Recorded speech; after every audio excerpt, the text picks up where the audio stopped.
గత కొన్ని రోజులుగా జరుగుతున్నటువంటి దీని మీద ఆందోళన కార్యక్రమాలు వీటన్నిటిని కూడా దేశమంతా కూడా చూస్తూ ఉంది. ఒక ఎడ్యుకేషన్కి సంబంధించి ఒక నీట్ క్వశ్చన్ పేపర్ లీకేజ్ అంశం మీద ఇంత పెద్ద ఎత్తున నిరసన కార్యక్రమాలు జరుగుతూ ఉన్న క్రమంలో సాక్షాత్తు దేశానికి విద్యాశాఖ మంత్రిగా ఉన్నటువంటి ధర్మేంద్ర ప్రధాన్ గారు ఎట్టకేలకు నిన్న రాజీనామా చేసినటువంటి విషయం కూడా మనం చూసాం.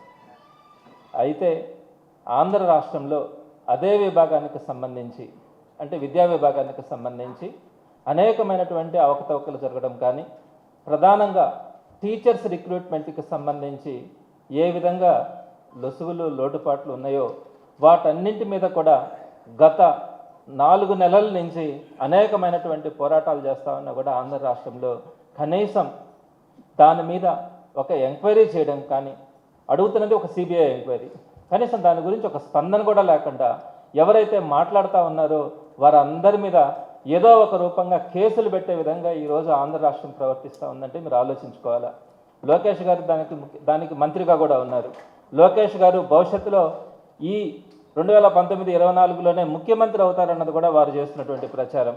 మరి అలాంటి వ్యక్తికి సంబంధించినటువంటి శాఖలో ఇంత పెద్ద అవినీతి జరిగిందంటే ఆ అవినీతికి బాధ్యత వహిస్తూ లోకేష్ గారు రాజీనామా చేయాల్సింది పోయి ఈరోజు ఎలాంటి ప్రకటన కూడా చేయకుండా సుమారుగా 4 లక్షల మంది విద్యార్థులు డిఎస్సి కోసం అహర్నిశలు కష్టపడి కొన్ని సంవత్సరాల పాటు బిఎస్సీలు అన్నీ కూడా చదువుకొని డిఎస్సికి ప్రిపేర్ అయ్యి తీరా ఎగ్జామ్ రాసిన తర్వాత ఇన్ని అక్రమాలు మోసాలు జరిగిన తర్వాత వారు అడుగుతున్నటువంటి ప్రశ్నలకు సమాధానం చెప్పకుండా ఈరోజు ఏ మాత్రం కూడా వాటిని పట్టించుకోకుండా ముందుకెళ్తున్నటువంటి పరిస్థితిలో ఈరోజు ఆంధ్ర రాష్ట్రం ఉందంటే అందరం కూడా సిగ్గుపడాల్సినటువంటి అంశం. అనేకమైనటువంటి సాక్ష్యాలన్నింటినీ కూడా మేము చూపించడం కూడా జరిగింది.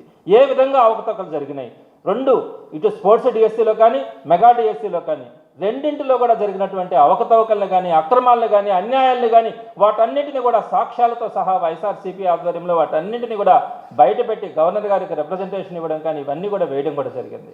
అయితే ఈ రోజుకి కూడా కనీసం దాని మీద స్పందన కూడా లే. రాజీనామా చేయకపోవడం మేము అడిగింది కేవలం ఎంక్వైరీ చేయమని చెప్తున్నాం, సిబిఐ ద్వారా ఎంక్వైరీ చేయమంటున్నాం. మీలో తప్పు లేనప్పుడు ఎందుకు మీరు సిబిఐ ఎంక్వైరీకి ముందుకు రావట్లేదు అన్నది మీరు ఒకసారి ఆలోచించుకోవాల్సినటువంటి అంశం.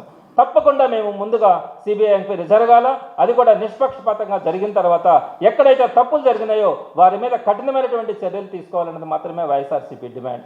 అయితే దీనికి సంబంధించి అనేకమైనటువంటి తప్పులు జరిగినాయి, వాటన్నిటిని కూడా కోర్టు దృష్టి కూడా తీసుకెళ్ళినాం. మొట్టమొదటి నుంచి కూడా క్వశ్చన్ పేపర్ తయారీ దగ్గర నుంచి ఆ క్వశ్చన్ పేపర్లో తప్పుడు ప్రశ్నలు ఇవ్వడం కానీ సుమారుగా 17 తప్పుడు ప్రశ్నలు ఇవ్వడం కానీ అలానే ఒకే ప్రశ్నకు మల్టిపుల్ ఆన్సర్స్ ఇవ్వడం కానీ ఈ పేపర్ లీకేజ్ విషయంలో నవీన్ ఎపిసోడ్ మొత్తం మీద కానీ అలానే నార్మలైజేషన్ ప్రాసెస్ తీసుకొని వచ్చి దాంట్లో ఇష్టమైనటువంటి సెషన్స్లో 6 మార్కుల దాకా కూడా కలపడం కానీ 0.1 మార్కులతో తేడాతో కూడా చాలా దగ్గరలో ఉద్యోగాలు కోల్పోయిన పరిస్థితుల్లో నార్మలైజేషన్ విధానంలో ఎన్ని మార్కులు ఎన్ని సెషన్స్ కలిపినారో వాటన్నిటిని కనుక బయట పెడితే నిర్గాంతపోయేటువంటి విషయాలన్నీ కూడా బయటకు వచ్చేదానికి అవకాశం ఉంటుంది.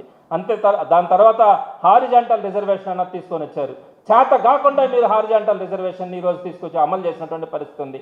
ఈ హారిజాంటల్ విధానం ద్వారా అనేక మంది అర్హులైనటువంటి ఉపాధ్యాయులు కావాల్సిన వారందరికీ కూడా మీరు మొండి చేయి చూపించినటువంటి పరిస్థితి కనపడతా ఉంది.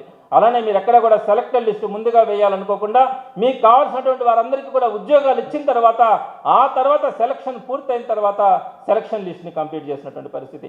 భారతదేశంలో ఎక్కడా కూడా ఈ సెలక్షన్ లిస్ట్ అన్నది ముందుగానే ప్రకటించి దాంట్లో ఏదైనా లోటుపాట్లు కానీ ఏదైనా కనుక అభ్యంతరాలు ఉంటే వాటన్నిటిని కూడా స్వీకరించిన తర్వాత ఆ తర్వాత మాత్రమే 1:1 రేషియోలో సర్టిఫికేట్స్ వెరిఫికేషన్ కూడా జరిగేటువంటి పరిస్థితుల్లో మీరు అవన్నీ చేయకుండా అన్ని ప్రాసెస్ అంతా అయిపోయిన తర్వాత ఈ సెలక్షన్ లిస్ట్ని ఆ తర్వాత ఇచ్చినటువంటి పరిస్థితుల్లో దీని మీద కూడా ఎంక్వైరీ చేయాలని కోరుకున్నాం.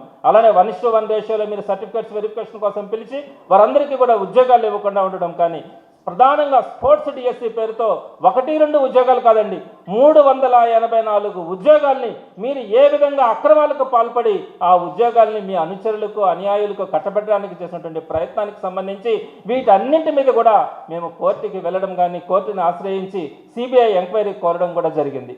మీ సిఎంఆర్ షాపింగ్ మాల్ మరియు చందన బ్రదర్స్ లో జూలై 9 నుండి ప్రారంభం. కేజీ సేల్స్, క్రేజీ ఆఫర్స్ తో వెరైటీకి హద్దు లేదు. ఆఫర్లకు కల్తు లేదు. 399 రూపాయలకే 2 డైమండ్ షిఫాన్ సారీస్, 549 రూపాయలకే 2 మలై క్రేప్ సారీస్, 599 రూపాయలకే 2 లాస్టా జార్జెట్ సారీస్, లేడీస్ కుర్తీస్ మరియు లెగ్గిన్స్ మరియు ప్లాజో బాటమ్స్ 99 రూపాయలకే, 599 రూపాయలకే 2 వర్టికల్ కుర్తీస్, 999 రూపాయలకే 2 కోట్ సెట్స్, 279 రూపాయలకి 2 గర్ల్స్ కాటన్ ఫ్రాక్స్, 199 రూపాయలకి 2 బాయ్స్ టీ షర్ట్స్, 1199 రూపాయలకి 2 మెన్స్ జీన్స్, 999 రూపాయలకి 3 formal shirts, shootings and shirtings పై up to 40% discount. CMR shopping mall మరియు చందన బ్రదర్స్, నెల్లూరు.